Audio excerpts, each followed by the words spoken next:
Okay, we start today with the lectures on Daniel, the book of Daniel, and I'm especially interested in the prophecies of Daniel. So there are other parts in the book of Daniel that you can read and think about, but I'll only concentrate on the prophecies of Daniel. In this lecture, we'll just start with the background to the book, to the person of Daniel. And for today, you have read, I assume, chapters 1 to 6. For tomorrow, I'd like you to read from chapter 7 to the end. You can leave out chapter 9. Chapter 9 we'll do on Friday. So chapter 9 you can leave out if you want to. But I'll appreciate it if you can, for tomorrow, if you can read from chapter 7. Okay. Will they come in when the door is closed? That will not be a problem for them. Once out. Okay. Nu wel. Okay, so we start with the historical background. Is it large enough for everybody? Yeah. Shouldn't we make it slightly larger? Is it okay? Come, let's make it. Can we maybe make it slightly larger? Yeah, because some of the slides will be slightly more information.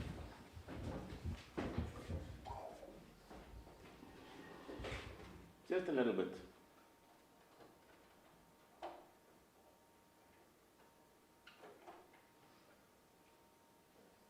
Okay. Like that? Yeah, that's better. Let's just make sure everybody can see.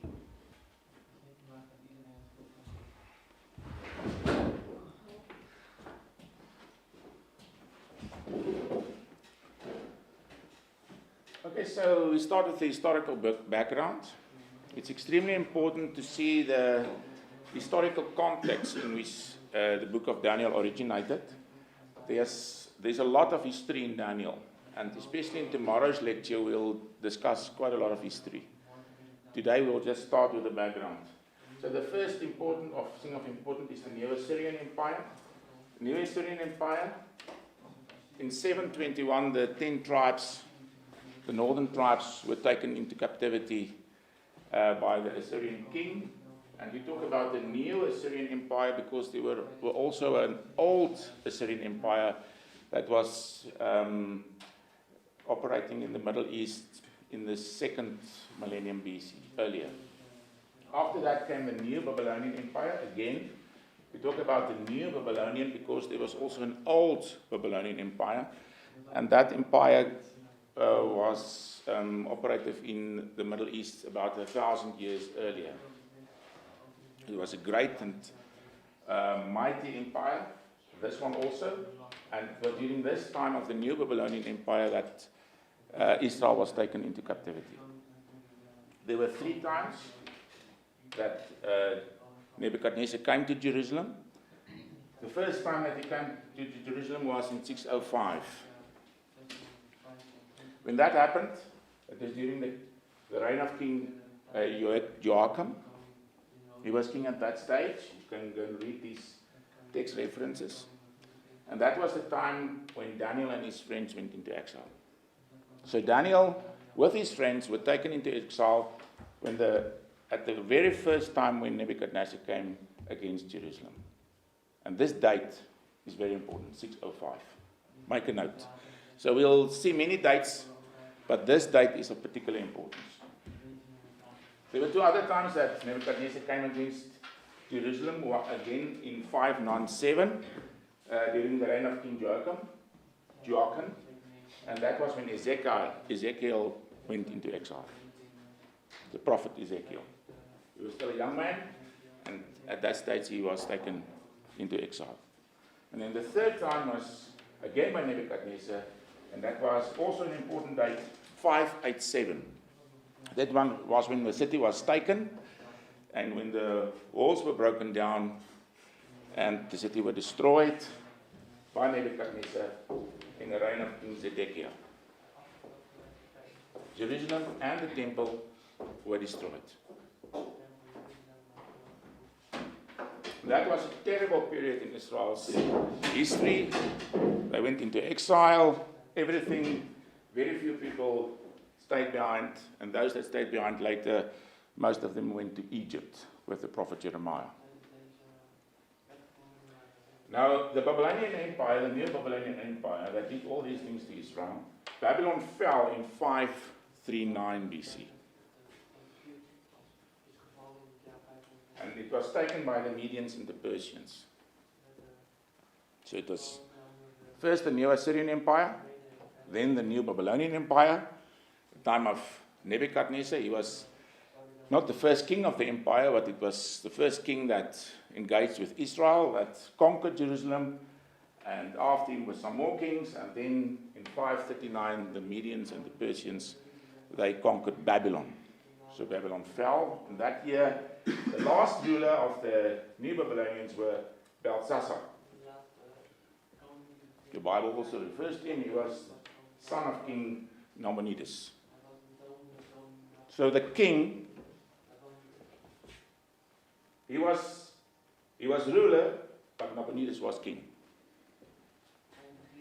And he ruled in his father's stead. There were some kings who will come back to this, but the important king here is King Cyrus. And why is he important? Who would know? Why is he important for us, for the discussion? For Israel. King Cyrus. Why is he important? He's a very important figure in Israel's history. Why? So they they're going back? Yes. He was the one that allowed Israel to go back to the country. Okay.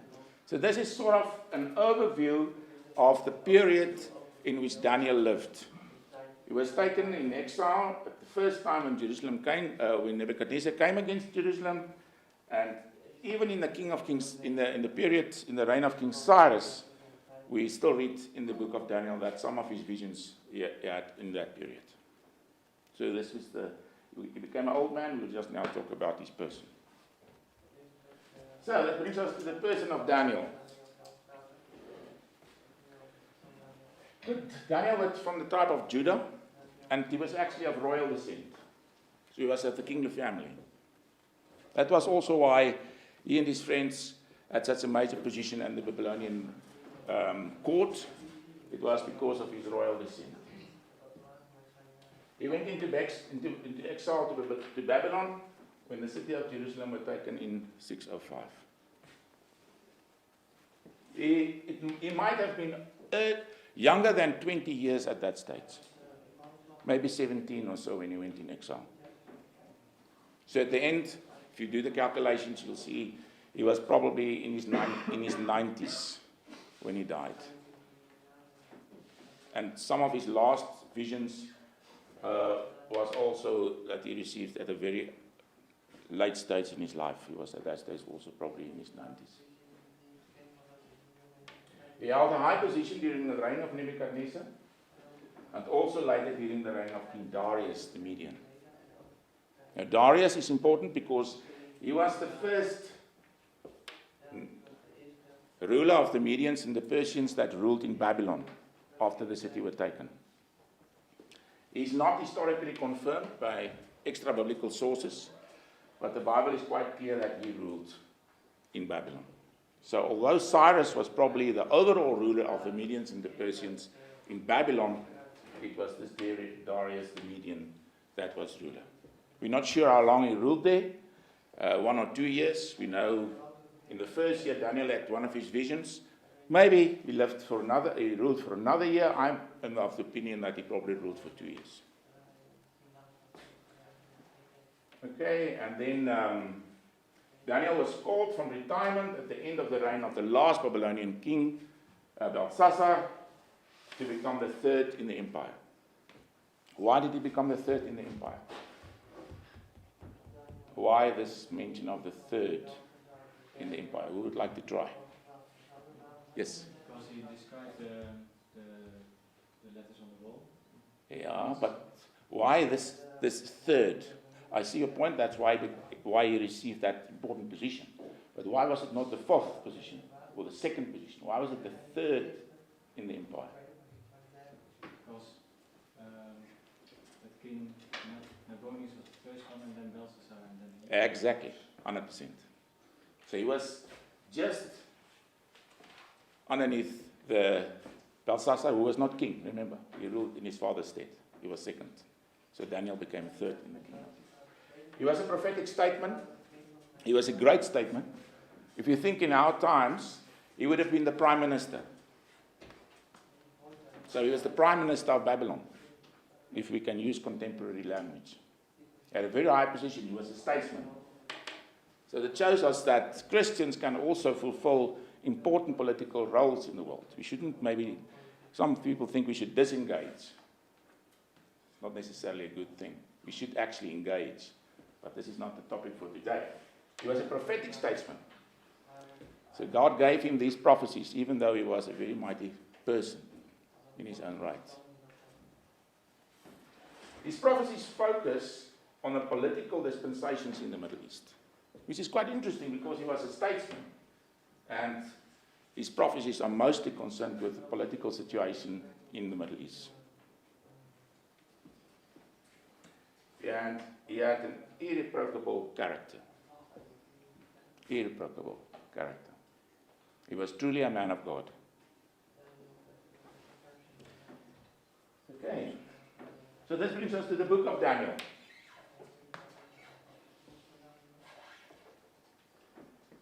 We'll first look at the layout. The book has a rather simple layout. The first 6 chapters is the stories about events at the royal court. Various stories about things that happened at the royal court. We will not discuss that. We'll only discuss chapter 2.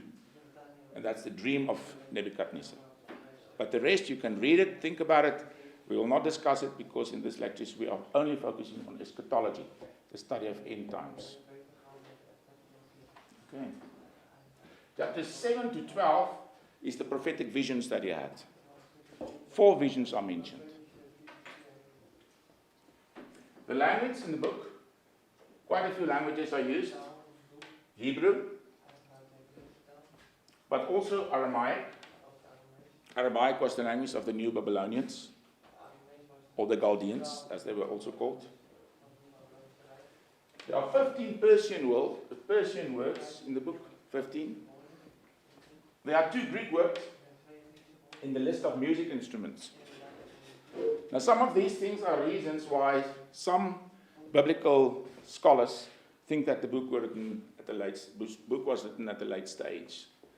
But this is not necessarily any argument for that, because we know that Greeks came to Persia at a very early stage, and especially because it's found in the list of musical instruments, they came exactly in that capacity as crafters or musicians or all sorts of types of work that they did, specialized work. So they were present in the framework of the Median and Persian Empire at quite an early stage. So it just shows you the hybrid type of, it's a very hybrid type of character that the book has. And this reflects the historical situation. For example, the Aramaic. Now, Aramaic was spoken later on throughout the Middle East after the New Babylonians conquered such a large part of the Middle East. But anyhow, it's important that that is actually featured to such an extent in the book. The date. Daniel, as a historical person, is mentioned 3 times by the prophet Ezekiel. His contemporary. And he is in this regard mentioned as a wise man, as a very wise man. And the prophetic visions are ascribed to this historical Daniel. Daniel probably lived from about 625 to 534 BC, or even it's possible that he even lived to a later date, to about 90 years of age. All the depictions given in the visions commence with events from this period. So there are various depictions, and all of them commence in the framework of the New Babylonian Empire. So it tells about events that will happen throughout history, the various different visions and so on. We'll discuss all of them in some detail. But what is important, they all go back and they commence in the framework of the New Babylonian Empire. According to the Jewish rabbinic tradition, the men of the great synagogue wrote the book. Quite an interesting tradition. We do not know how this book was brought together, in what sense. I personally don't think Daniel sat and wrote the book. Daniel probably wrote the different visions, which was collected together in the book. And in that regard, the Jewish, or the great synagogue, could have played an important role. So we're not sure exactly how the book came together in the present form that we have it. They may have compiled and edited the book from earlier copies. Any questions? You're free to ask me anything at any stage. Yes? Is there also in other historical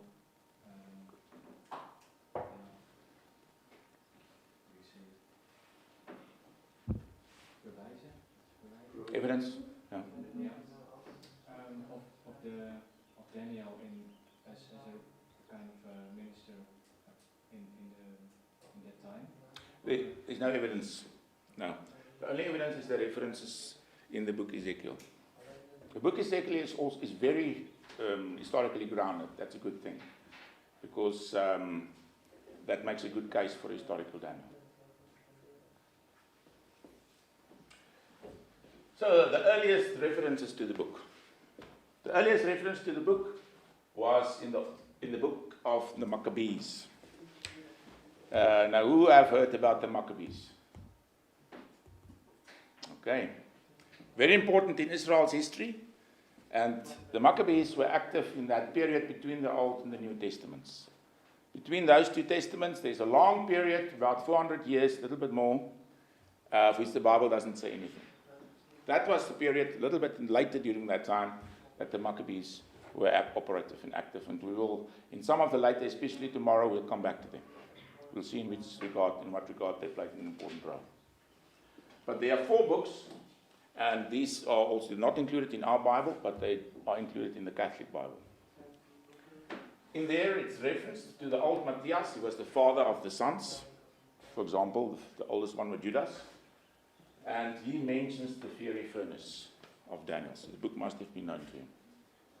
And that was more or less in the year 170 BC. What is fury? 160. Say again. What is fury furnace? A fury. It's like fire. A fiery furnace. I also don't know furnace. It isn't really. The oven. Okay. Okay.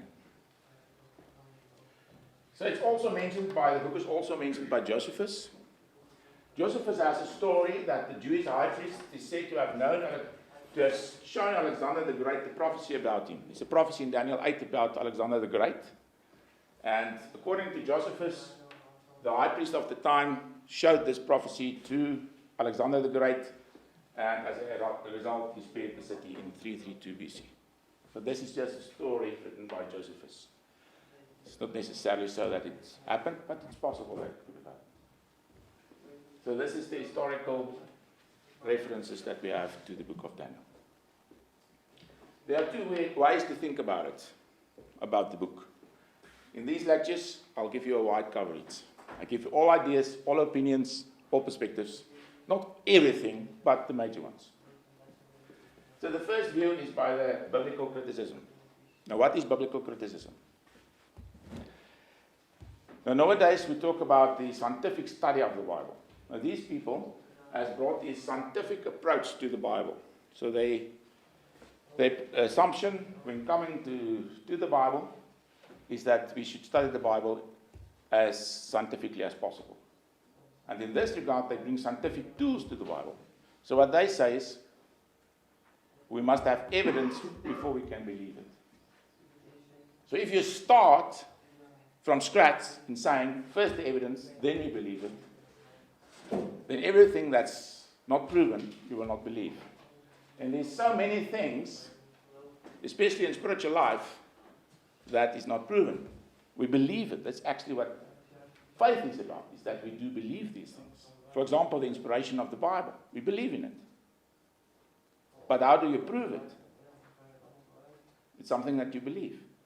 So this school rejects the inspiration of the Bible. They believe Daniel was not a real person. They believe the book was written after the events. These events, 1767 to 164, we'll come back to that. It's major impact events that had a major impact on Israel. And they believe that everything in the book of Daniel is actually historical writing. It's not prophecies at all. And everything fits in before that date. So the author of Daniel was not written prophecies. He was writing history. And they believe we were not very good at that. And we'll discuss the view in more detail. So they think that the events mentioned in the book were written after the facts, not beforehand. So they don't believe that the historical Daniel ever lived. They believe it's just tales about the court of the Babylonian kings. The evangelical view. This is the view that we present. In our view, the person of Daniel did in fact live, and his prophetic visions were real. You really had them. You really had them. There's no good reason to think that the book was written at a late date. Until this day, not a single good reason has been given why we should accept that the book was written at a late date. Okay. So the question is it a prophetic or apocalyptic writing? Yes? I have a question. In chapter 2, the king wants Daniel to be the ruler of Babel. But then Daniel asks that Shadrach, Meshach, and Abednego can be that, and he stays in the court of the king. So what was his task then? Was he also? Yeah, the Bible doesn't clearly specify at that stage. It wasn't the similar position because it was a different situation. Nebuchadnezzar was a very, very, very great and mighty king, one of the greatest of all times. And Daniel became his friend and had a high position, maybe also prime minister. But the Bible is not that clear what was his position. He had a very high position. Yeah, because the children in the clip asked when the friends of Daniel didn't bow for the. Yeah, that's correct. Yeah, Daniel. yeah. So, Yeah. So he was even in that time. He had a very important position in the court of the king. But we should remember, in the framework of history, very little that happens in history are actually mentioned in historical documents. So if something is not mentioned, for example, the name of Daniel, it's absolutely no argument that he didn't live. We should just remember that. Okay. Archaeological data are very partial, very, very partial, especially in this period. They have certain data that helps them to date the events during the reign, but even there they have certain gaps that's difficult to fill. Okay, is it a prophetic or apocalyptic work? The Hebrew Bible is divided into the Torah, the prophets, and other writings. It's not like our Bible, it's different. The threefold division: Torah, the prophets, other writings. The other writings, if you read in the Gospel of Luke, it starts with the Psalms. That's why it's also sometimes called the Psalms. The book of Daniel. Why was the book not grouped among the prophets? The book was not grouped among the prophets, which is quite interesting. It was grouped among the other writings, not among the prophets. So why would that be the case? Who would try to make a guess? The learned among you. Who would like to try? Why was it not? Okay, yeah. Because the prophets prophesy against the people to repent, and also with promises for the future. Okay, yeah. And Daniel is not in that way kind of. Exactly, yeah. He wasn't that kind of prophet. So also his writings are quite different from the other prophets. If you want to read, for example, Isaiah or Jeremiah, even Ezekiel, you'll find that Daniel's style is radically different. What is different in Daniel's style? What is the major thing that is different in Daniel? If you just think about it, just broadly, if you think about the book, what is different in the book of Daniel from the other books, from the other prophets in the Bible? It's about the kingdom and different kingdoms, earthly kingdoms. Yeah, reference to earthly. Jeremiah also refers to other kingdoms. You remember that the Lord told him to send the cup of his wrath to all the nations. So he also Jeremiah actually engaged quite a bit with the other nations. And throughout the Bible, all the prophets, or most of the prophets, also had prophecies about the surrounding peoples and even further nations that lived quite far from Israel. What else will we try? How, in what sense is Daniel different? Yes? He prophesied about the future. Well, other prophecies is also about the future, isn't it? Something else? In what way is his prophecies different? Think about his prophecies. They're so specific. Yeah, some other prophecies are also specific. Jeremiah said 70 years. It was 70 years. You can make a calculation. I think we'll come to it. I'm not sure, but I think we'll come to the 70 years. Yes, we'll come to it. So I think that's quite specific. You're close. Yeah, he had this particular visions. And a lot of symbolism in the visions. Seeing animals and all sorts of things. So visions played a very important role in his prophecy, which is not found by the other prophets. Okay, so maybe the reason why Daniel is not grouped with the prophets is because of the different style. The book of Daniel was nonetheless still part of the canon. It was still regarded as divinely inspired, even though not included with the prophets. So that's not a reason to see the book as of less importance as the other prophets. It was merely the style that's reflected in there. And there's no consensus as to when the canon was accepted as complete, maybe since the late 3rd or early 2nd century BC. That's more or less what I think most scholars would think at this stage.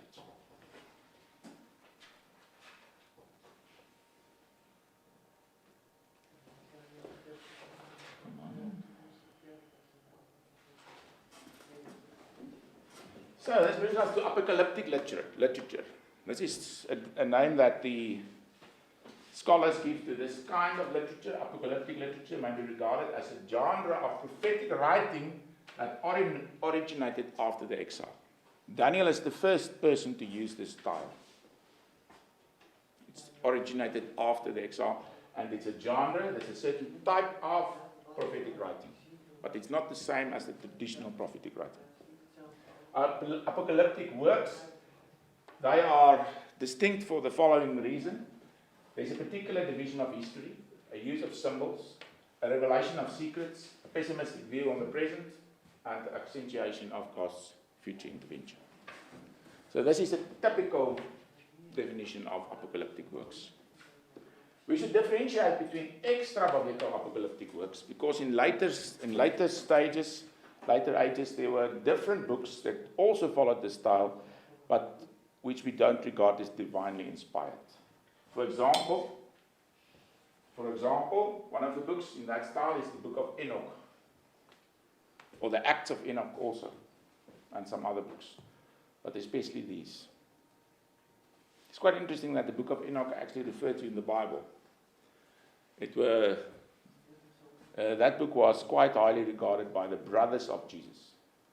That's why it's Jude, the brother of Jesus, that actually refers to that book. It's very, very interesting to study the early church and see the role of the brothers of Jesus, especially James and the other brothers. And Jude, the one that we're talking about. The biblical prophetic books in that genre is the book of Daniel and the book of Revelation. Again, let's go to biblical criticism. What is their way of thinking with with regard to this. They rejected the divine inspiration of the prophetic and apocalyptic writing. So they do not believe that it is divinely inspired. For them, that's not scientific. That's what we normally would refer to that from our perspective as liberal scholars. So they don't believe that the prophet could have written about future events beyond his own time. They ask the question, how would he know the future? He's just a human. He can't know the future. It's totally impossible. So if nobody can know the future, there cannot be something like prophetic writing. Remember, they have a scientific approach. So this is what science says. Nobody can know the future. But what do we believe? Evangelical Christians believe in the divine inspiration, which goes beyond the insights and interpretations of the biblical authors. It goes beyond them. God inspired them in a way that was beyond their own understanding. They, in many cases, didn't even know that they were referring to future events. For example, the Messianic Psalms. The prophetic writings, therefore, may refer to events far beyond their own time. And why do we believe in it? Because we believe, and we'll see this in the book of Daniel, God knows the future. And the wonder is that God reveals it to human beings. Isn't it wonderful? That God reveals the future to men. And this is what prophecy is. The godly revelation of things to come. So I think if you can distinguish between typical and the older type of prophetic writing and the apocalyptic style in prophetic writing, this genre, it's quite important. And if you engage with people that know a lot about eschatology, one of the first things that will come up in the discussion is the question about apocalyptic writing. So not all apocalyptic writing is prophecy. Why not? Which are not prophecy? Which apocalyptic writings would you not regard as prophecy? Corinne? What are all the apocalyptic writings then? Are prophecy. Not all. No, I mean, what are, from which can I choose? Just say again. Yeah, I don't know, what is apocalyptic writing then? Okay, there's a certain kind of writing. Apocalyptic works, there's a particular division of history. So normally they divide history in a certain way. So they would say we can divide history in various eras and so on. Furthermore, they use lots of symbols. Visions are quite important, and symbols. There's a revelation of secrets. So normally there's some heavenly book. We also read in the book of Daniel about a heavenly book. We'll come to it. And this book presumably is not available to humans. So it's secret, but it's revealed to us through Daniel. There's a very pessimistic view on the future because of the exile, the difficult period, and there's this great hope that God would intervene and would change the situation. So this is the typical characteristic of apocalyptic writing. So now my question is, not all apocalyptic writing are prophetic. Some use this style, but they were not divinely inspired. They merely use it. It's like somebody that tried to predict the future. He's giving himself out as a prophet.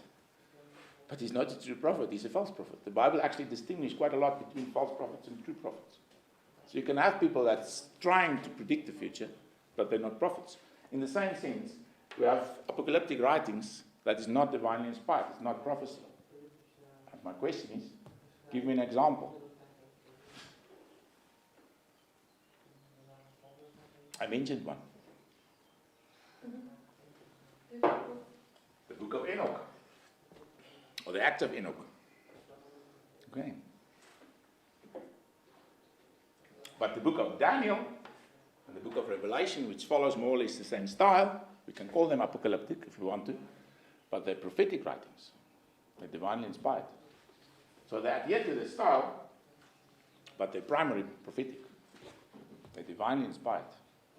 And that's the difference. So not every book or every kind of literature that follows a certain style is prophetic. Okay. True prophetic writing is divinely inspired. God reveals it. When it comes to Revelation, we'll see the same thing. Strong apocalyptic style, but there's no doubt that the intention of the book is to reveal the future. It's prophetic. Okay. Can you give an example then? Can you give an example? Well, these are the most well-known books. Yeah. Others are, and then the Acts of Enoch also. So these books were actually interesting because they were written in the name of Enoch. You remember the biblical Enoch? Mm-hmm. And they were written in his name. So these books is said to give visions that the biblical Enoch had, who lived about 4,000 years, 4,000 years earlier. So these authors in this book present the book as if there was a certain tradition that goes back to the biblical Enoch and has transcribed these visions that he had so long ago. Would you believe it? If somebody today writes a book and he has all these prophetic visions that Jesus had, would you believe it? No. Why not? It would be earlier then. Yeah, it's 2,000 years, and why have we never heard about the book before? You see, so we don't have any other extra biblical or any evidence about such books or anything in this regard at the earlier stage. Yes. Like Joseph Smith. Yeah. He also Exactly. wrote that and Good example. Yeah. So he gives him out as a prophet of God, and he refers to all these earlier tablets and things and so on. You see, so the moment that somebody refers to some visions that some earlier person that lived long before him has had, we are critical. We should be critical. I think what is important is that believers should not just believe. We should also be critical in our belief. We should not believe anything. You get people that just, if people present it to them as something that Christians should believe, they believe it. They don't think about it. And that's not a good attitude in my view. We should be critical. That's a basic thing. The Lord has given us on top something here. Thinking ability. And thinking ability is to be critical, to evaluate, to decide for ourselves whether we can accept or reject. So we should think. If I can inspire you in this series of classes in these 3 weeks, just to become thinkers. Christian thinkers. That's what we need in this day and age. Christian thinkers. We've got a lot of followers, people that just go with the stream, that don't really think about things. Because in our engagement with the world outside, people are informed. The biblical criticism has taken over the playing field. By far, the most people are informed. They read on the internet. And if you go to Wikipedia, so if you are interested in prophecy and you go to Wikipedia, what would you find? Which view is presented there? The biblical criticism view. This view is not even mentioned. So everybody knows this view. So if you engage with people and they are informed about these things and you know nothing about it, how on earth are you in any way going to make a difference? You will not be able to make a difference. You can pray for those people and the Lord can miraculously work in their lives, but I can tell you, in the general way of God's workings, He uses us in our interaction, and if we don't have any knowledge of these things, we won't be able to engage with those people successfully. We won't be able to lead them to Christ. And most people today that are really informed about things, they know these things. So you should have arguments, and think about it for yourself, and work it out for yourself, and engage with the topic. Okay, I think our time has run out, and I think we can take a break now.